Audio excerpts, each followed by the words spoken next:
Iblis Odam alayhisalomga sajda qilishlikdan bosh tortgandan keyin Alloh taolo uni jannatdan haydab chiqardi. Fahbit minha fama takunu laka an tatakabbara fiha fakhruj innaka minas saghirin. Bas jannatdan chiqqin. U yerda senga kibr qilishlik lozim bo'lmaydi. Chiqqin albatta sen sog'irlardan, pastlardansan deb Alloh taolo xor qildi uni. Iblis mana shu o'rinda gunoh qildi. Gunoh qilganligini tushundi, lekin tavba qilmadi. Balki o'jarligida davom etdi, chunki kibr bor uning qalbida. Anzirni al ila yawmi yub'asun. Parvardigor meni qiyomatgacha o'ldirmagin. Ya'ni meni o'ldirmagin dedi.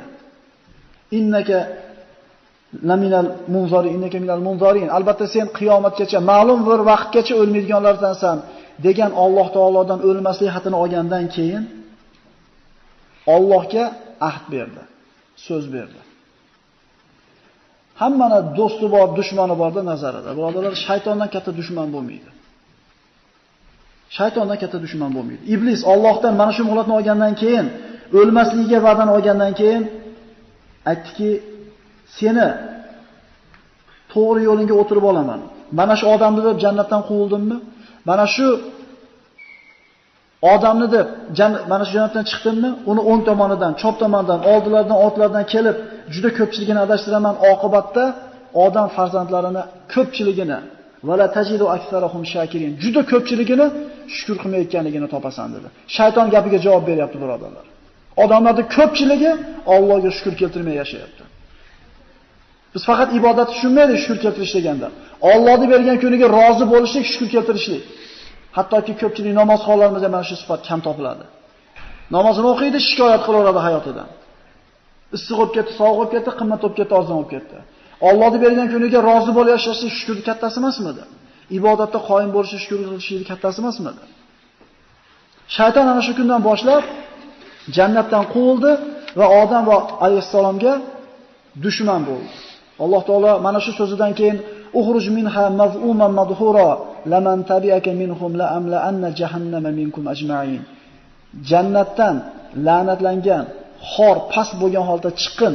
Senga ergashganlar bilan jahannamda to'lg'izaman deb Alloh ham va'da berdi. Innaka la tukhliful mi'ad deymiz duoda. Parvardigor sen hargiz va'dangga xilof qiladigan zot emassan. Ularni ovozlaring bilan, hiylalaring bilan, qo'lingdan kelgan hamma vositalar bilan chorlagin. Ularni mol dunyolarida, farzandlarida sherik bo'lgin. Ularga yolg'on va'dalarni bergin.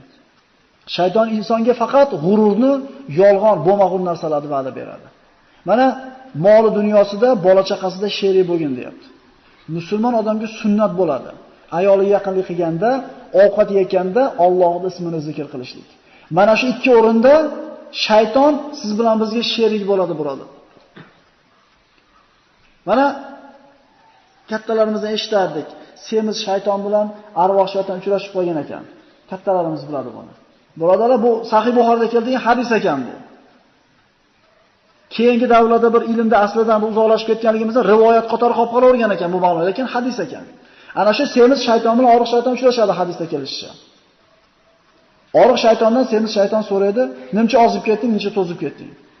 Ha, menga biriktirilgan odam deydi. Men biriktirilgan odam yeganda bismillah deydi. Qo'limdan ovqatim tushadi. Kiyganda bismillah deydi. Yalang'och qolaman. Uyga kirganda bismillah deydi, eshik tagida qolaman. Sen nimcha semirib ketding? Xuddi shuni aksi. Yeyotganda bismillah demaydi, teppa-teng yeyman. Kiyayotganda bismillah demaydi, teppa-teng kiyaman. Ayoli yaqinlik qilganda bismillah deb teppa-teng sherik bo'laman deydi. Demak, birodarlar, bismillah eng kamida, bismillahirrohmanirrohim deyishga charchayotgan bo'lsa, eng kam qisqasi bismillah. O'zi har bitta o'rinda sunnat bo'lgan ma'sur duolar bor. O'sha yaqinlik qilayotganda, ovqat yegandagi, ovqat yeyishdan oldin, yotayotganda, turganda, kiygandagi duolar bor. Bilamizmi shularni? Demak, shayton mana shu ikkita narsada sherik bo'ladi insonga. Mol dunyosida va farzandlarida. Shaytonni mana shu qilgan osiyligi Alloh taologa qilingan birinchi isyon, birinchi gunoh shu bo'ldi. Demak, birinchi gunoh kibr bo'ldi.